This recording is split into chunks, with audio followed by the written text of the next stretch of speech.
Can Central Sports Cards and Memorabilia offers the widest selection of sports cards and signed memorabilia in the city.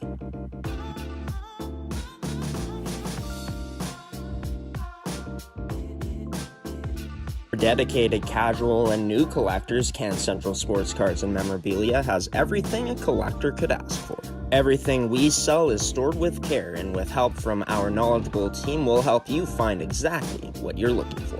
We carry Upper Deck hockey card brands like Series 1 and 2, the Cup, Ultimate, SPA, and plenty more. So what are you waiting for? Come down to Can Central Sports Cards and Memorabilia, Winnipeg's premier sports cards and memorabilia store.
Good afternoon, Manitoba female U18 AAA Hockey League fans, as we're live here for Episode 5, Season 3 of the MFHL podcast on this Friday, heading into a Thanksgiving weekend here in Canada for 2025. I'm your host, Graeme the gshow Forsyth. We're brought to you by Elite Prospects, Can Central Sports Cards and Memorabilia, Terrico, Goaltenders, and Movement, Fitness, and Performance. As today on the MFHL podcast, we're going to take you through Wednesday night's matchup we covered 2 days ago, of course, between the Winnipeg Ice and the Eastman Selects. A potential finals preview for this season coming up, and those two teams didn't disappoint. We're also going to get into the upcoming weekend of action in the MFHL. We'll get into some power rankings, show you who the stats leaders are, as well as, previewing the upcoming schedule of games on this Thanksgiving weekend. Should be a lot of fun, as we're going to start off with highlights from the Winnipeg Ice and Eastman Selects, as it ended up being a 4-3 shootout win for the Ice, and here's how they ended up doing it. A very back-and-forth matchup, as Anthony Bailey, one of our new announcers on the call for this one. The Ice would strike first, as Gabby Robbins able to find that loose puck in front to put her team up by a score of 1-0. But into the second period, the Eastman Selects on the power play, working this up top. It's to the far side, sent on net, rebound there, and capitalizing on it would be Shan Scott Cook. It's her 5th of the season. The Selects tie this game at 1 apiece. Moving into later on in the second period, as Eastman, nice move in their own end before this pass gets sent into the direction of Delaney Rigo, able to get loose, get free, and able to wire that one into the back of the net past Isla Matthews, as the Selects grab their first lead of the game in this one. But fast forward to the third period, the Ice ended up tying things up in the second near the end of it, but it'd be the Selects who would strike back. 3:30 remaining in the third period of action as Emily Carrier, the rookie, scoring her 3rd of the season. But the Ice weren't done just yet. It's back in the corner. It's going to be a chance. Adams, push on! Scores! The Ice with 4.4 seconds. And Talia Jones, left wide open at the side of the net, makes no mistake, as this one is going to be forced into overtime. But we'd see nothing solved in 4-on-4 OT and a few shooters into the shootout. Ice captain Aaliyah Texier makes no mistake, wiring this one past Isabelle Labossi. So, with a final chance here for the Eastman Selects, number 21 for this side. She'll make her way in, but denied by Isla Matthews as the Ice hold on to win this one. And that shooter, of course, was Emily Carrier, who ended up being stopped by Isla Matthews. The Ice move into sole possession of first place heading into the upcoming weekend of action here in the league, as we take a look again in what was a classic, early season classic here. Be sure to check out the full details of this game. The scoring, who did it, who got the assists, the amount of shots, actually isn't even displayed on here, only the goal scorers. But yeah, these two teams, they'll be putting on some more shows as this season goes along, that's for sure, as they'll be meeting each other a few more times throughout the year. But as for the Winnipeg Ice, they are the only true undefeated team left as Eastman. No regulation losses yet, but of course that shootout loss, means that they are no longer perfect this season, 4 games. And the Winnipeg Avros tied in terms of wins with the Eastman Selects, but a point behind, given that Eastman able to grab a point in that shootout loss. Other than that, Central Plains, they're at 2-2 heading into this weekend. The Westman Wildcats, they'll be taking on the Winnipeg Ice tonight, where they'll be looking to get back in the win column as they're 1-2. The only winless team so far in the league, the Pembina Valley Hawks, as they sit at 0-3. But more on the Winnipeg Ice, diving into them early on in this episode. You didn't see it, but on their goal to tie things up near the end of that second period, if Chloe Delacuy doesn't get to the boards to keep that puck in and create offense like she did, but if she's unable to hold the line there, maybe the Ice don't even tie things up near the end of that second period, right? So just seeing the effort from their returning players, that was evident. And what was evident too is, well, the Winnipeg Ice found a really great goaltender in Isla Matthews. For Matthews, I mean, when you're able to go out there, stop 29 shots of 32 against a team that's as skilled as the Eastman Selects, and even then shutting down the Selects on some grade A scoring chances and making huge saves throughout the game, and also being able to stop every single shot in the shootout, I can't imagine what that's going to be doing for their young goaltender's confidence moving forward. I think it's going to do wonders, and it just gives you that belief early on in the season that if you're able to take down the defending champions with a goaltender that's coming into a rookie year, with the type of team the Ice have around their goaltending too, which is one of the strongest in the league, there's got to be a lot of positives and a lot that this Winnipeg Ice team likes to see here early on as they continue to get better and better in the upcoming games. That's going to be their goal, is 24 remain now for the Winnipeg Ice. As for the Eastman Selects, in a game where once they went up 3-2 in that third period, it seemed like they had this one in the bag, but letting the foot off the gas a bit in their defensive zone, the Winnipeg Ice upping the pressure. We saw some unusual things. Eastman not as clean in front of their own net or behind their net to clear away that puck or get it out of their zone. And for the Winnipeg Ice, they just kept working and working at it. We kept sending that puck in deep and going after the puck, winning on the forecheck. And Talia Jones, just such a heads-up play to find some open ice at the side of that net to put it in backdoor past number 1 in Isabelle Labossiere. And, when these two teams meet, it's truly going to come down to those little things, like those breakdowns in coverage. Costly puck management can cost you as well if you're not exactly, making the right decisions too, right? But one last thing I'll touch on this game is that the Winnipeg Ice were also going through some adversity.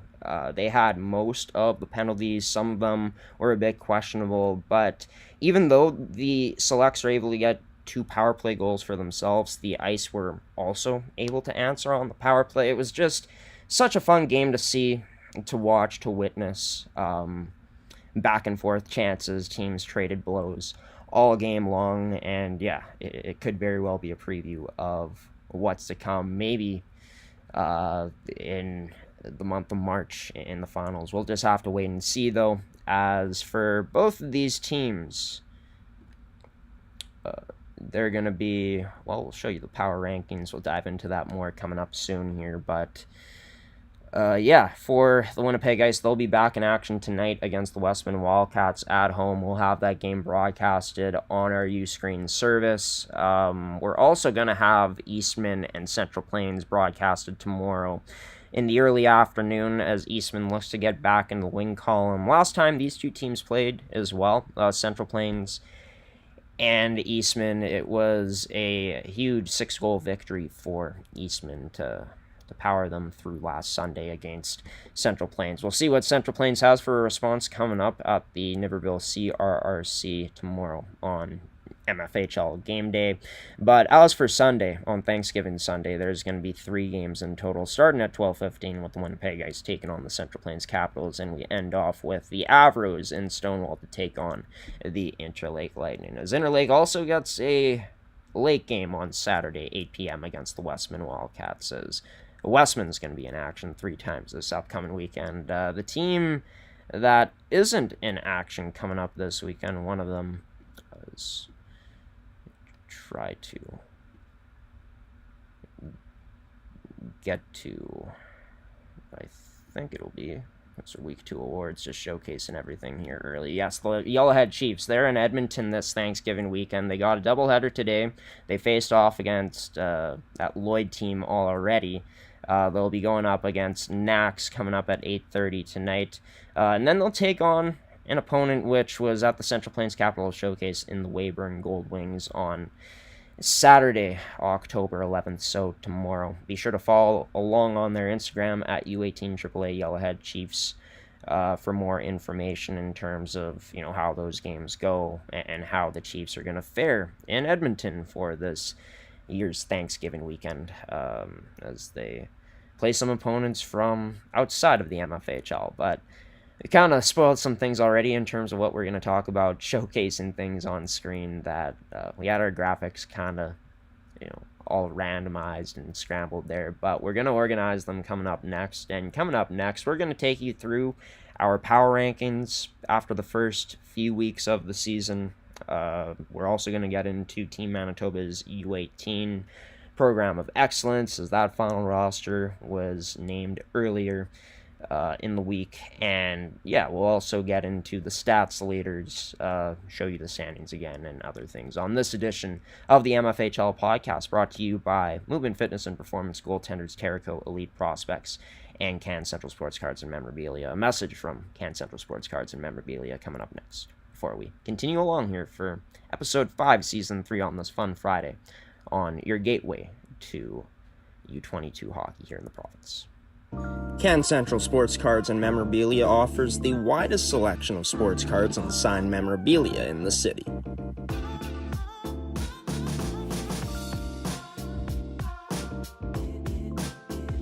For dedicated casual and new collectors, Can Central Sports Cards and Memorabilia has everything a collector could ask for.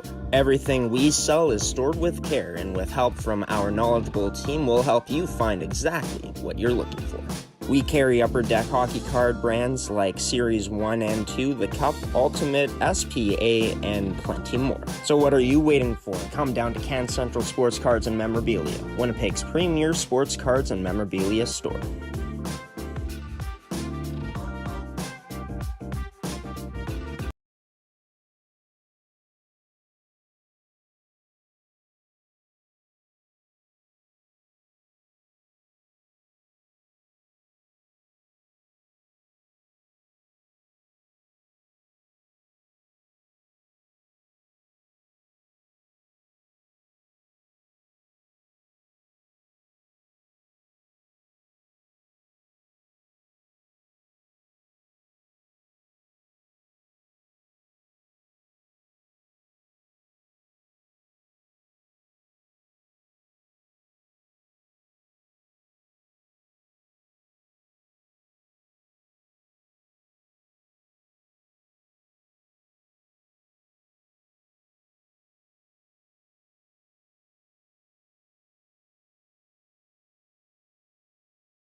welcome back into this edition of the MFHL podcast here on G-Show Productions on gshow.ca. We took you through some highlights of our first MFHL game day matchup of this weekend. We're going to have two, or I guess of this week. Into this weekend, we're going to have the Winnipeg Ice taking on the Westman Wildcats at the Hockey for All Center tonight.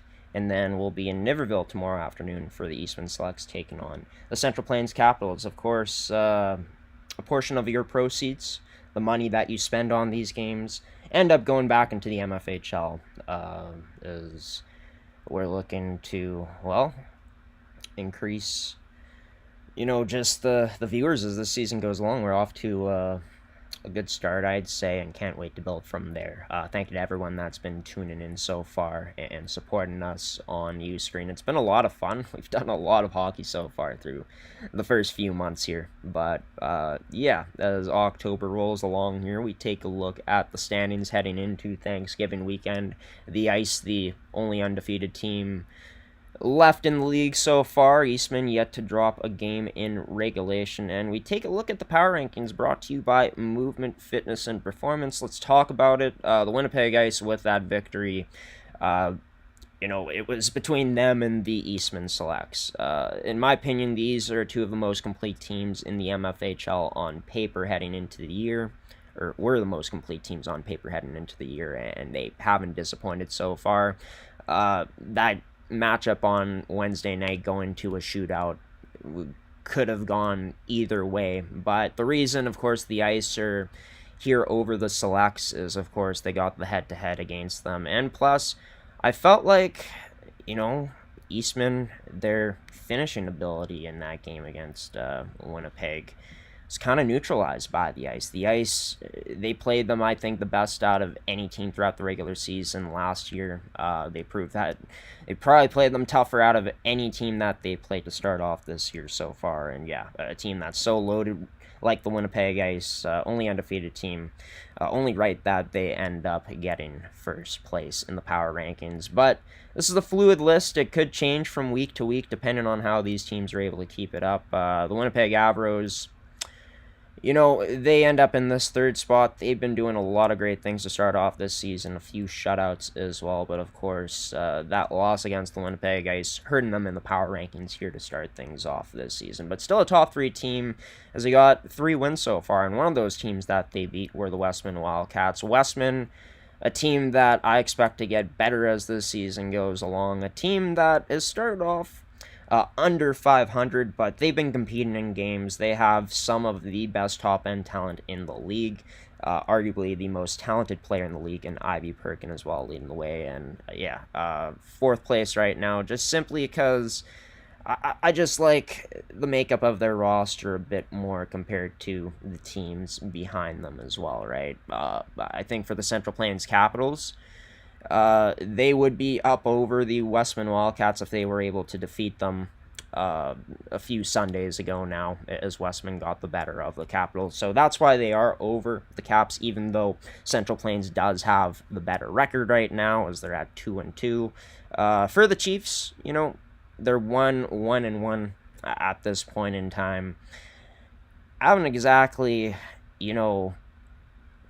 impressed like they would have liked to so far, but it's very early in the season. I think that trip out to Edmonton is going to do wonders for this team's bonding this weekend coming up, as they'll make some memories on this Thanksgiving weekend down in Edmonton for sure.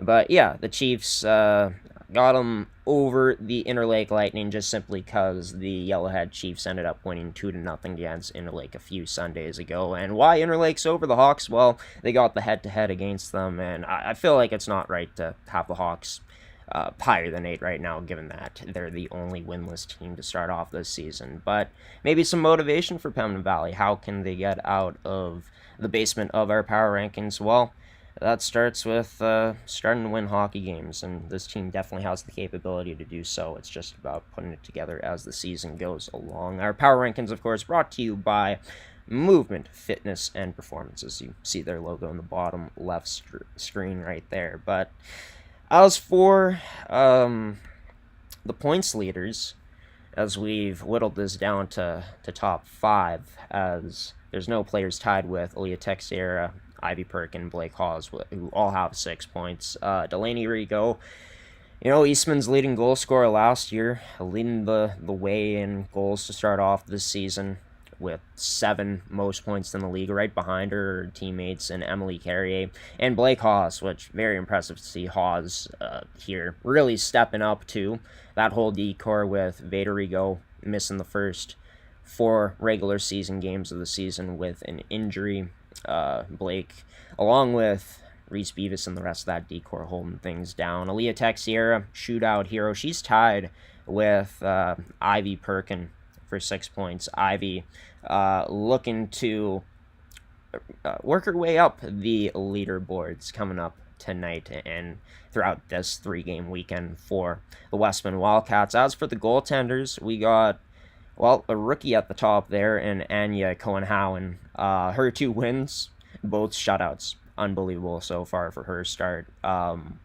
What's even crazier is the Avros, they're able to be 3-1 to start things off, and the website actually doesn't even have Adriana Almeida with any wins so far, which I find kind of hard to believe since the Avros are at 3-1. So might be an error in the MFHL's game sheet stats, but if you want to check out the full stats, be sure to check out MFHLU18AAA.com, as it'll all be available there.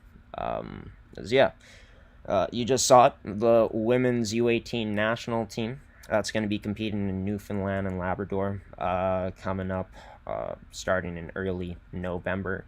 And it's great to see the amount of MFHL talent that is on this team. Just proves how dominant this league is in terms of their talent in this province. As MFHL players making this year's team up front, Cassie Carvalho, as well as Adeline Nolgren, Ivy Perkin, Sophie Wasowski too. Vaderigo and Aaliyah Texiera on the back end, and then 2 goaltenders. I guess a former MFHL player now in Danica Averill, but Addison Tomes from the MFHL also making it in. I know that Charlie Shearer and Isabelle Labossiere had made it into the top 24 roster, but unfortunately were unable to make it. Just means there's more motivation heading into next year, right, to be able to crack this roster. But yeah, there's players that just played in the MFHL last year too, right, that are on this team, in Rio Pierre, Reese Schutte, Danica Averill, and I think that Ivy Perkin being able to reunite with Reese Schutte is going to be really fun to witness. Rio Pierre will most likely be the top dog on this team in terms of just who I'd say is probably the best player on this team, Manitoban team, but yeah, picking some of the best players from the MFHL, players that, like the Carvalhos of the world, Sophie Wasowski, Ivy Perkin, all of those players and more as we take a look at the list again, can really make a huge impact for this Team Manitoba team, I think, this season, given how strong they played with their club teams throughout these past few seasons. On the back end, hopefully she's healthy for the tournament. I'm pretty sure she will be, but Defenseman of the Year last year in the MFHL, Vaderigo, highlights the back of this team's decor. Aaliyah Texiera, she brings a lot of great leadership to a lot of great skill, a lot of great two-way defensemen on this Team Manitoban team, which are not only going to be able to defend you at a high level, but also going to be able to push the offense from the back end. And then in terms of goaltenders, it could be debatable in terms of who's outright the best goaltender in Manitoba, but in terms of a tandem, I don't think you can do much better at this point in time by choosing Addison Tomes and Danica Averill. Tomes had a dominant season last year, ended up being the starting goaltender for the Eastman Selects in their final series last year against the Avros, and of course Eastman came away with a championship there. But yeah, even outside of Addison Tomes, Danica Averill played 2 years in the MFHL for the Westman Wildcats and last year for the Brandon Wheat Kings. Every time I inquire about her from different coaches, getting their thoughts on her and just being able to watch her play, the consensus was always the same, that she can steal games, and she'll be looking to do the same here for Team Manitoba, along with Addison Tomes. As yeah, I expect for this to be a fast team, Manitoba team, with a lot of skill throughout the lineup. It's a very deep group. And the only question is, how do they fare against the top competition that they'll be going up against? Throughout the past, this program of excellence hasn't exactly fared the best at this tournament, but I think a pretty good chance to make some noise this season, just given how strong the female side of amateur hockey is here at the U18 level in Manitoba here in 2025. Congratulations to every MFHL player and the former MFHL players in Pierre, Schutte, and Averill on cracking this year's roster. As their tournament, it's going to start in Newfoundland and Labrador coming up on in early November, I believe on the 2nd they'll be starting. So can't wait to follow along with that tournament coming up.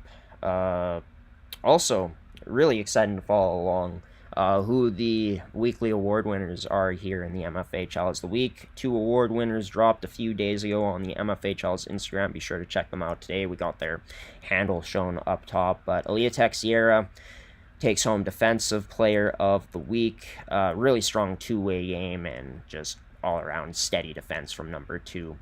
Being recognized by the league for her strong play. For Delaney Rigo, 6 points in the 2 wins that the Selects had last weekend. Unbelievable stuff for her. As already mentioned, she, of course, leads the league in points and goals to start off this season. And Olivia May, shout out to her, the Central Plains Capitals goalie, who so far has, had a 2-0 record last week. As they say, made some huge saves. On the PK, this team's best penalty killer throughout the past weekend, and the most crucial point in the game, the last 5 minutes.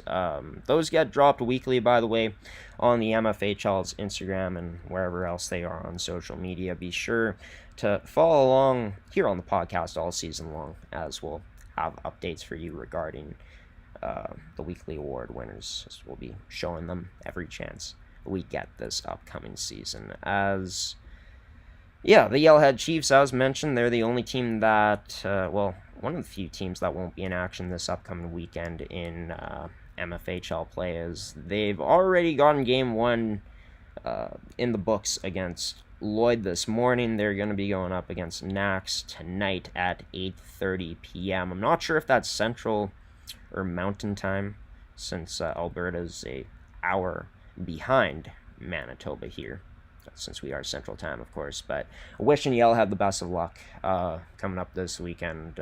Always great to be able to get on the road with the team, and those are some of the moments you remember the most. What happens on that trip outside of hockey, win or lose, right? Like, it's about creating memories that'll last a lifetime with, in this case, their sisters.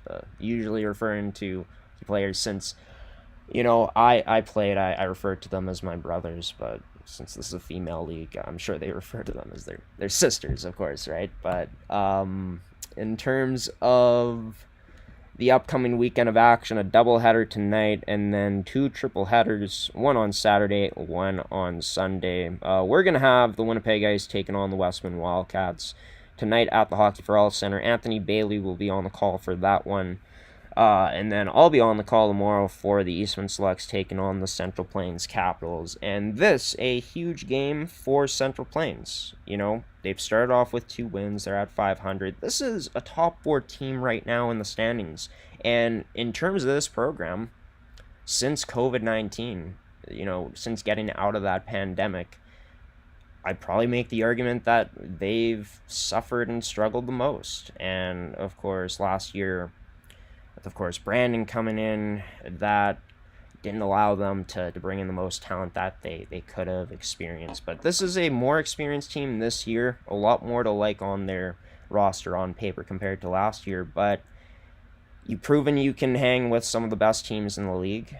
But Eastman, they probably handed them their biggest loss of the season so far, 6-1 victory, right? And that, of course, happened last Sunday. But as for Central Plains, you head into this one, you play them already, you know what to expect more. So how do you step up your game and find another gear, which you'll have to against the Eastman Selects? Eastman's going to be coming into this game, I think, looking for revenge from Wednesday against the Winnipeg Ice. I'm sure there's a lot of frustration dropping that game, given that they were up 3-2 with just over 3 minutes left in the third period. So, yeah, I'm really intrigued to see how the matchup coming up this Saturday goes down. And as for the Winnipeg Ice and Westman Wildcats tonight, well, yeah, expecting it to be a fast game, high-end skill on display, and will be interesting to see if the Westman Wildcats can upset the Winnipeg Ice and end the reign of this, only undefeated team in the league heading into this weekend at this point in time. As, yeah, we're going to throw it to one more commercial break here, and then I'll be back to finish things off with some final words on this edition of the MFHL podcast. Stick around, everybody. Can Central Sports Cards and Memorabilia offers the widest selection of sports cards and signed memorabilia in the city.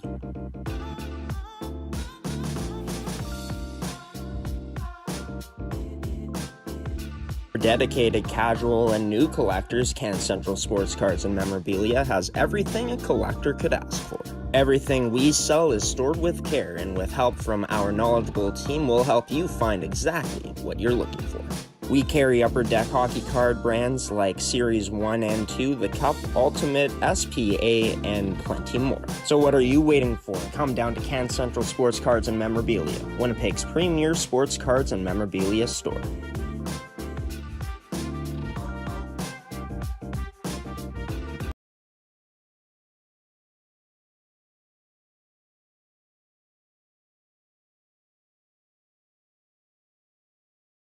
Well, you made it to the end of this edition of the MFHL podcast. Thank you so much for tuning into this one, MFHL fans. It's been a lot of fun on this Friday.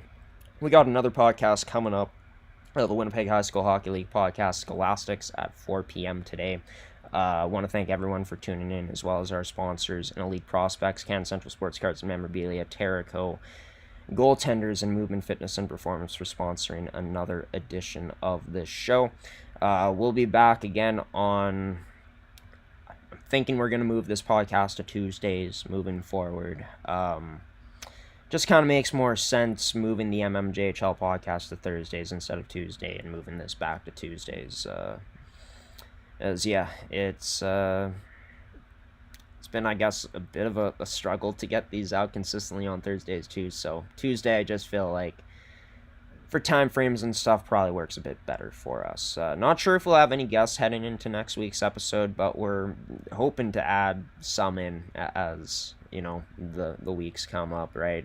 Thanksgiving weekend, not sure how much time we'll have, but maybe we'll get some interviews in on Tuesday morning for you, Tuesday afternoon, to get you set for what should be, an entertaining guest list if we do have one for next week's episode. So stay tuned for that. We're going to have details on our website, gshow.ca, on your gateway for hockey here in the province of Manitoba on G-Show Productions on gshow.ca. I want to wish everyone a wonderful Thanksgiving weekend coming up.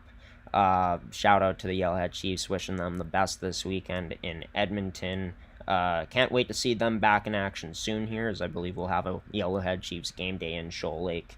Rumor has it it's already out. We've released our schedule, of course, already near the start of this month, but we'll be in Shoal Lake, of course, next Saturday night to see the Yellowhead Chiefs take on the Westman Wildcats. But as for the present time MFHL game day, we got one coming up tonight against the Winnipeg Ice and Westman Wildcats, and then we finish off our MFHL game day coverage this Thanksgiving weekend with the Eastman Selects taking on the Central Plains Capitals tomorrow in the early afternoon at the Niverville CRRC. But as for myself, Graeme the G Show Forsyth, this has been all for me for today on our fun Friday as it continues here. As mentioned, Winnipeg High School Hockey League podcast comes out at 4 p.m. Be sure to tune into that if you're interested. But until about next Tuesday, everybody, I've been your host, Graeme the G Show Forsyth. Peacing out and waving so long. Happy Thanksgiving, everybody.